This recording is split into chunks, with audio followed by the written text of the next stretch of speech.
আপনারা নিশ্চয়ই আমাদের চ্যানেলে বিভিন্ন প্রোডাক্টের ফ্যাক্টরি প্রসেস দেখেছেন, কিন্তু আজ আমি আপনাদের জুস ফ্যাক্টরির আসল সত্যতা দেখাবো, যেখানে কুমড়ো দিয়ে তৈরি করা হচ্ছে ম্যাঙ্গো জুস।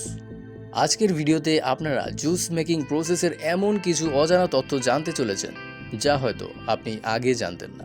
ভিডিওটি শেষ পর্যন্ত দেখবেন, তাহলে আপনি এটাও জেনে যাবেন আমাদের জন্য এই জুসগুলো কি আদৌ কোনো দিক থেকে উপকারী কিনা।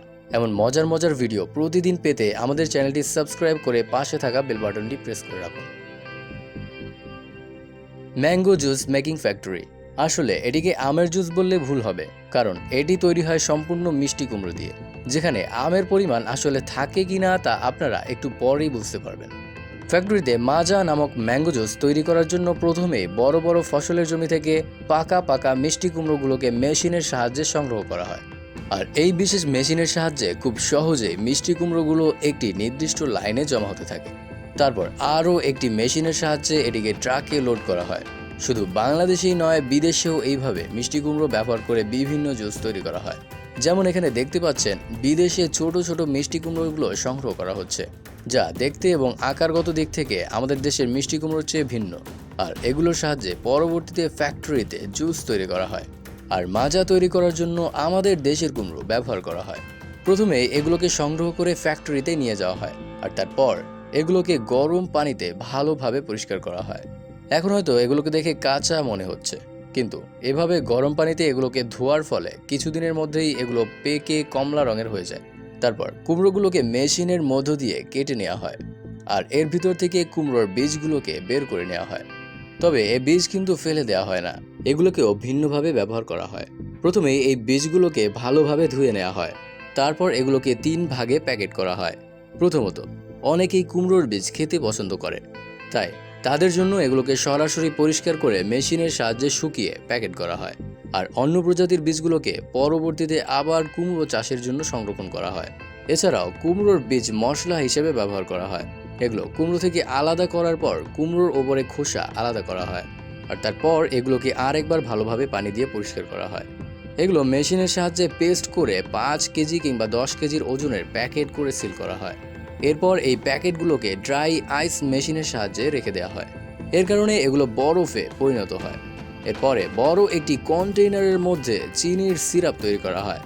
চিনির সিরাপ তৈরি হওয়ার পর এর মধ্যে আগে থেকে তৈরি করা সেই কুমড়োগুলোকে দিয়ে দেওয়া হয়। তারপর এগুলোকে ভালোভাবে মিক্স করা হয়।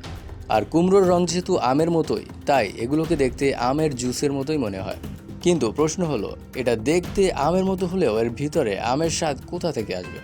আমের স্বাদ আনার জন্য এর মধ্যে আমের ফ্লেভার মল্ট দিয়ে দেওয়া হয়, আর এভাবেই এর ভেতরে আমের স্বাদ চলে আসে। এরপর এটিকে ভালোভাবে গরম করার পর এটি প্রায় অর্ধেক তৈরি হয়ে যায়। তারপর এর মধ্যে সাইট্রিক অ্যাসিড, সোডিয়াম, কার্বোহাইড্রেট এবং 6.3% এনার্জি মেশানো হয়। তারপর আধুনিক মেশিনের সাহায্যে পাস্তুরাইজেশন করা হয়, আর এ সময় এর তাপমাত্রা থাকে 95 ডিগ্রি সেলসিয়াসের উপরে। এরপর সবগুলো একটি জায়গায় সংরক্ষণ করা হয়, আর এই পর্যায়ে মাজা একেবারেই তৈরি। তারপর এগুলোকে বোতলজাত করার পালা।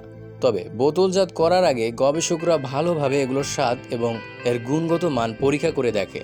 সবকিছু ঠিক থাকলে প্যাকেজিংয়ের জন্য পাঠিয়ে দেওয়া হয়।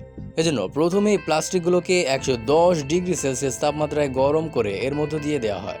এরপর এই মেশিন স্বয়ংক্রিয়ভাবে বোতল তৈরি করতে থাকে। আপনি লক্ষ্য করলে দেখবেন, মাজা কোম্পানির বোতল অন্য কোম্পানির বোতলগুলো থেকে অনেক মজবুত হয়ে থাকে, কারণ তারা নিজেরাই নিজেদের বোতল তৈরি করে। বোতল তৈরির পর তারা বোতলগুলোকে ভালোভাবে পানি দিয়ে পরিষ্কার করে। এরপর এগুলোকে ভালোভাবে শুকিয়ে কনভেয়ার বেল্টে পাঠিয়ে দেওয়া হয়। তারপর একটি মেশিন স্বয়ংক্রিয়ভাবে জুসগুলোকে বোতলে ভরতে থাকে। তবে তারা আমের জুসের বদলে কুমড়োর জুস খাওয়ালে এগুলো কিন্তু মানুষের জন্য ক্ষতিকারক নয়, বরং এটি আরও বেশি এনার্জি বাড়িয়ে দেয় আর শরীরকে সতেজ রাখে। আর এই কারণেই শরীর সতেজ হয়ে যায়, কারণ এর ভিতরে 6.3% এনার্জি রয়েছে। আর এই কারণেই এটি কুমড়োর জুস হলেও এটি কিন্তু এনার্জি ড্রিঙ্ক, তাই আপনি নিঃসন্দেহে এবং নিশ্চিন্তে এটি খেতে পারেন। তো বন্ধুরা, কাল আবার কথা হবে। আপনি আপনার অনেক মূল্যবান সময় আমাকে দিয়েছেন, এজন্য অশেষ ধন্যবাদ। এমন ইন্টারেস্টিং ভিডিও দেখতে চ্যানেলটি এখনই সাবস্ক্রাইব করুন। পরবর্তী ভিডিওতে দেখা হবে।